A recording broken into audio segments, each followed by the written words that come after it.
예, 이번 동영상은 external interrupt에 대해서 살펴보도록 하겠습니다. 32비트 interrupt에는 다양한 리소스들이 존재합니다. 그 가운데 external interrupt는 벡터형이고, 즉 주소가 있고 priority 우선순위가 있다는 뜻입니다. 그래서 이러한 external interrupt에 대해서 한번 어떠한 특징들이 있는지 함께 살펴보도록 하겠습니다. 우선은 인터럽트에 대한 정의는 우리가 STM32F767 헤더 파일에 다양하게 정의를 해놨습니다. 디파인을 해놨습니다. 그래서 헤더 파일을 보면 non-maskable interrupt, 즉 마스크업을 할 수 없는 인터럽트가 존재하고 있고요. 그 다음에 external interrupt들이 나옵니다.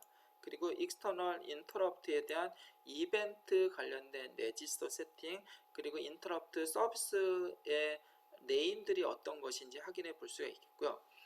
그리고 이제 각각의 디파인 문을 정해 놨습니다. 정해 놨고요. 그리고 시스템 컨피그레이션이라는 부분에서 비트 데피니션을 정했습니다. 무슨 얘기냐면요. 익스터널 인터럽트가 STM32F767에서는 굉장히 독특합니다. 즉 독특하다는 것은 과거의 8비트, 16비트 혹은 ARM 프로세서에서의 익스터널 인터럽트들은요, IO 핀이 정해져 있습니다.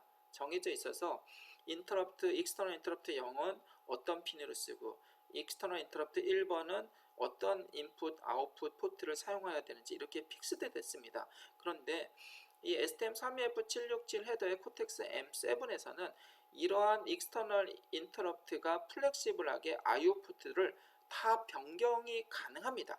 변경이 가능하게 만들었기 때문에 그러한 데피니션을 시스템 컨피그레이션에서 정의를 해놨습니다. 그래서 여러분이 이러한 헤더 파일을 반드시 학습을 해야 여러분이 조금 더 인터럽트에 대한 특성을 확인하고 이해할 수 있게 되는 것입니다. 그러면 간단하게 인터럽트에 대해서 정리하면 벡터형 인터럽트를 갖고 있다, 즉 주소를 갖고 있다, 프라이어리티를 갖고 있다 라고 보시면 되겠고요. 인터럽트마다 자신의 인터럽트 시작 번지를 갖고 있습니다. 그죠? 당연한 거죠.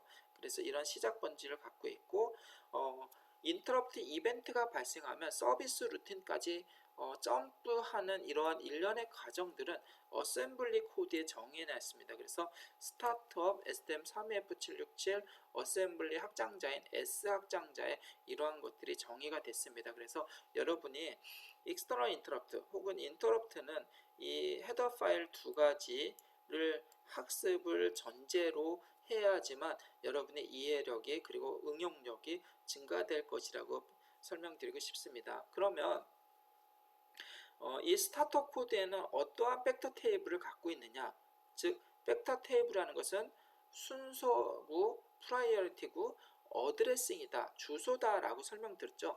그래서 이 스타트업 코드를 보면 DCD 코드로 됐죠. 32비트 코드가 되어 있습니다. 벡터 테이블로 구성되어 있고요.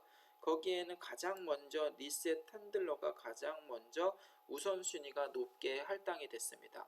그리고 나서 NMI, Non-Maskable Interrupt가 할당이 되어 있고요. 그리고 하드웨어 폴트 인터럽트, 메모리 매니지먼트 핸들러, 그리고 버스 폴트, 유저 폴트 핸들러가 먼저 이렇게 설정이 되어 있습니다. 이 부분은 인터럽트 중에서 가장 우선시 되기 때문에 먼저 선언을 해놨습니다.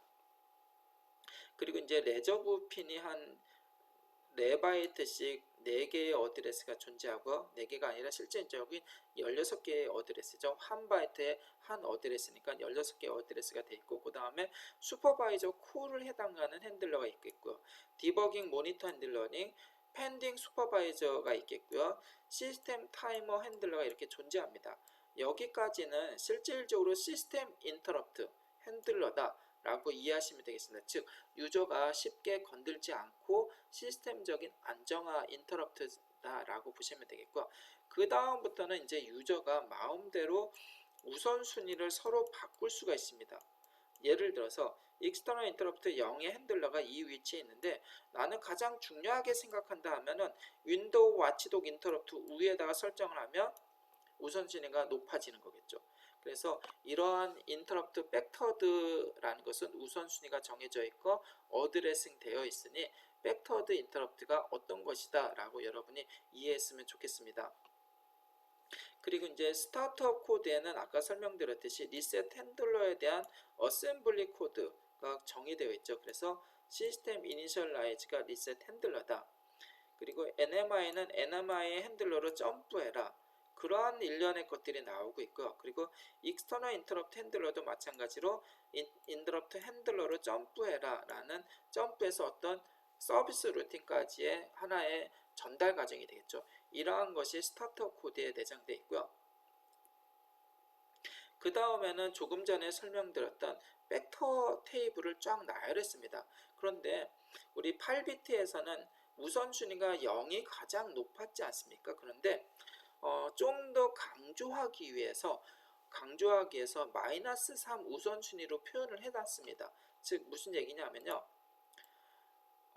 우선순위가 0으로 표현해도 됩니다. 그런데 마이너스 3이라고 해서 좀 더 중요성을 강조하는 거죠. 그래서 리셋 마이너스 3 NMI 하드웨어 폴트가 마이너스 우선순위 굉장히 높죠. 그 다음에 우선순위 0부터 우선순위 6까지 이렇게 구성이 되어 있습니다. 메모리 매니지먼트부터 시스템 타이머까지 되어 있고, 그 다음에 우선순위 7번부터는 우선순위를 가변할 수가 있습니다. 그래서 여러분이 이러한 팩터 테이블이 어떠한 기능들이 있는지를 살펴볼 필요성이 있겠습니다. 그리고 익스터널 인터럽트 0번부터 시작하는 것은 우선순위가 13번인데 우선순위를 조금 전에 설명드렸듯이 앞당기거나 뒤로 미룰 수도 있습니다. 그래서 다양한 인터럽트들이 있겠고요. 또 이제 잠깐 살펴보면 다이렉트 메모리 액세스에 대한 ADC에 대한 인터럽트들도 존재하고요. 그리고 이제 또 보면 캔 통신에 대한 인터럽트, 타이머에 대한 인터럽트, ICQC 통신에 대한 인터럽트, UART 통신, 그 타이머, 다이렉트 메모리 액세스 인터럽트가 존재하죠. 그리고 이제 USB 온타임 OTG가 있겠고요. 그리고 뭐 다양한 캔 통신, JPEG 통신에 대한 인터럽트 할당하는 부분들이 존재합니다.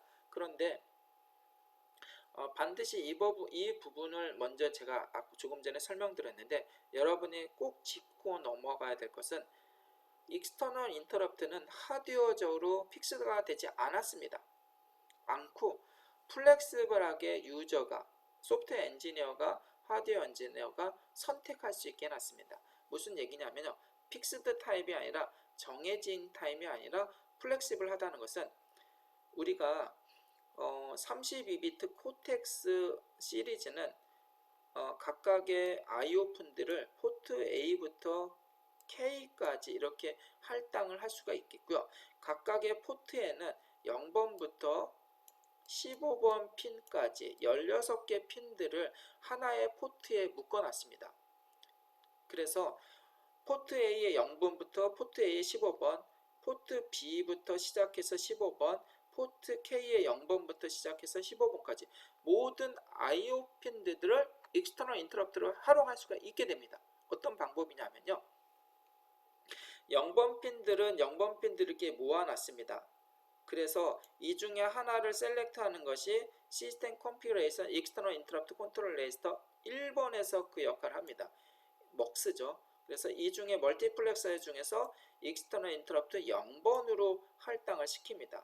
마찬가지로 1번 핀들만 다 모아놔서 컨피그레이션 익스터널 인터럽트 컨트롤 레지스터 1번으로 할당을 했습니다.